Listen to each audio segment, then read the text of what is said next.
अगर भारत देश के प्रधानमंत्री ने घोटाले के बारे में एक बड़े मंच से खुलासा किया है तो इसका मतलब यह है कि एनसीपी के भ्रष्टाचार का पर्दाफाश हुआ है। तो क्या अब शरद पवार की गिरफ्तारी होगी? पहला सवाल। और एनसीपी को बड़े से बड़े झटके मिल रहे हैं, ऐसे तगड़े तगड़े झटके मिल रहे हैं जिससे अब कयास यह लगाए जा रहे हैं शरद पवार की पार्टी एनसीपी पूरी तरीके से तहस नहस हो जाएगी, टूट जाएगी। दोस्तों, नरेंद्र मोदी जी भोपाल पहुंचे हुए थे।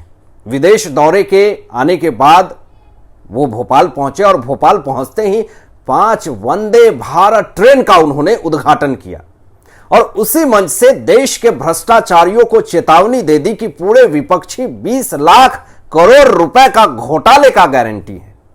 तो नरेंद्र मोदी जी ने भी एक गारंटी दिया कि अगर विपक्षी की घोटाले की गारंटी है तो मैं भी एक गारंटी देता हूं, तमाम भ्रष्टाचारियों को जेल में डालने की गारंटी देता हूं, उन चोर उचक्के के ऊपर कार्रवाई करने की गारंटी देता हूं। जिसने भारत देश को लूटा है, जिसने गरीबों के खून को चूसा है, उसको तबाह करने की मैं गारंटी देता हूं। तो नरेंद्र मोदी जी ने जो चेतावनी सारे विपक्षी को दे दी है, इससे यही कयास लगाए जा रहे हैं कि आज जितने भी एजेंसियां जो कार्रवाई कर रही है, इसमें केंद्र सरकार प्रधानमंत्री के आदेश के अनुसार ही यह सारे भ्रष्टाचारी के ऊपर शिकंजा कस रहे हैं। उसी मंच से नरेंद्र मोदी जी ने एनसीपी के बड़े घोटाले का पर्दाफाश कर दिया है। मोदी जी ने एनसीपी पर 70,000 करोड़ रुपए के घोटाले का आरोप लगाया है और कांग्रेस के ऊपर 1 लाख करोड़ रुपए से ज्यादा के घोटाले का आरोप लगाया है। मोदी जी ने यह भी खुलासा किया है कि ऐसा कोई भी क्षेत्र नहीं है जहां पर कांग्रेस ने घोटाला नहीं किया होगा। अब सवाल यह उठता है कि एक बड़े मंच से एक प्रधानमंत्री ने खुलासा किया कि विपक्षी दल 20 लाख करोड़ रुपए के घोटाले के गारंटी है, तो एनसीपी ने 70,000 करोड़ रुपए के घोटाले किए हैं। तो अब कार्रवाई के आसार दिख रहे हैं। एनसीपी के अध्यक्ष शरद पवार की गिरफ्तारी भी होगी, क्योंकि एक प्रधानमंत्री ने यह खुलासा किया है। इतने बड़े घोटालेबाजों की पूरी कुंडली खोल करके रख दी है मोदी जी ने। अब आगे मोदी जी ने कहा है कि अगर आप गांधी परिवार के बेटे बेटियों का विकास करना चाहते हैं तो आपको कांग्रेस को वोट देना चाहिए। मुलायम सिंह यादव के बेटे बेटियों का विकास करना चाहते हैं तो समाजवादी पार्टी को वोट दें। अगर आप लालू प्रसाद यादव के बेटे बेटियों का विकास करना चाहते हैं तो आरजेडी को वोट दें।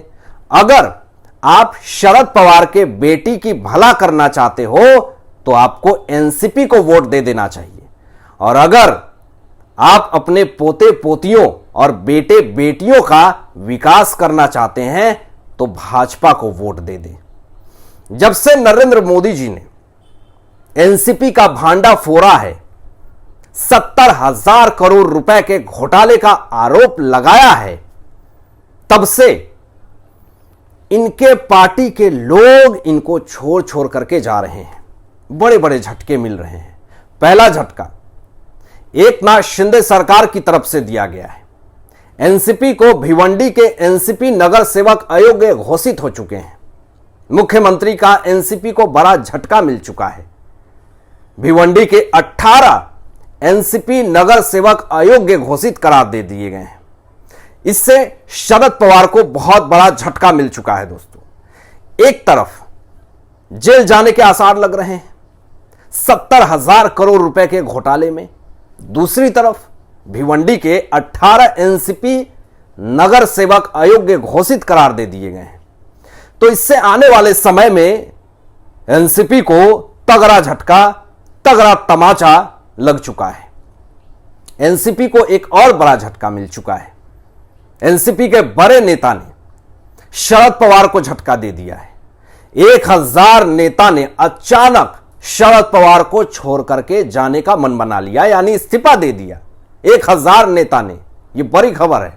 क्यों ऐसा हुआ शरद पवार के साथ, ये तो आगे बात करेंगे, लेकिन इस विषय में खुलासा करते हैं आपको कि सबसे पहले आपको यह बता दें कि एनसीपी के बड़े दिग्गज नेता माने जाते हैं भागीरथ भालके, जिन्होंने एनसीपी से इस्तीफा दे दिया है और इन्होंने तेलंगाना के सीएम केसीआर की पार्टी बीआरएस में ज्वाइन कर लिया है।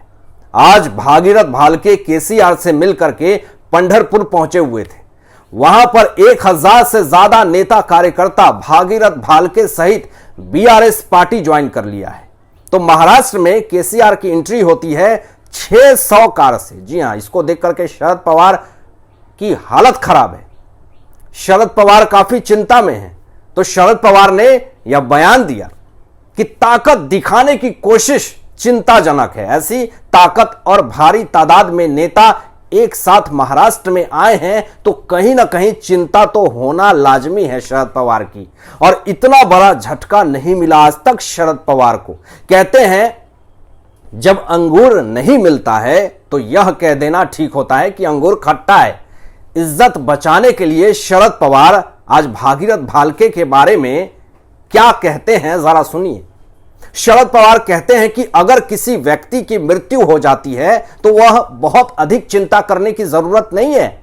जब हमने भागीरथ भालके को विधानसभा का मौका दिया तब हमें एहसास हुआ कि हमारी पसंद गलत थी। मैं उन पर कोई टिप्पणी नहीं करना चाहता।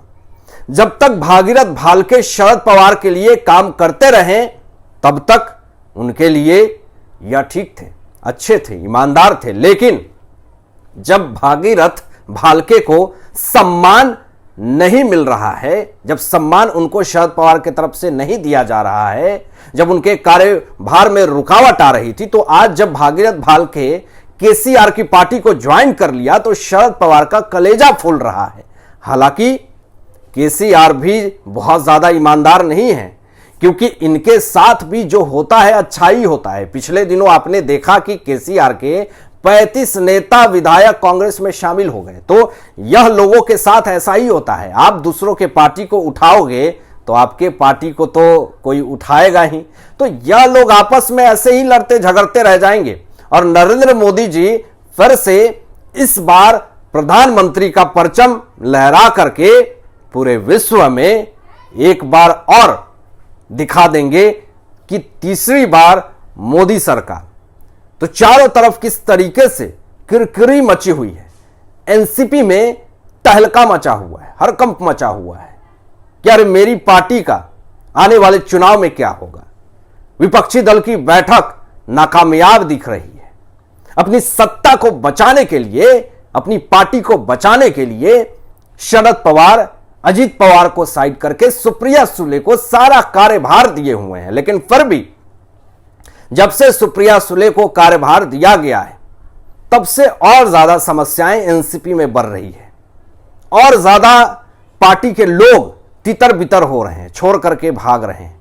क्या इसकी वजह अजीत पवार को रास्ते से हटा देना है और सुप्रिया सुले को कार्यभार देने का यह पूरा प्रतिफल है जो इनको छोड़ करके सारे लोग जा रहे हैं?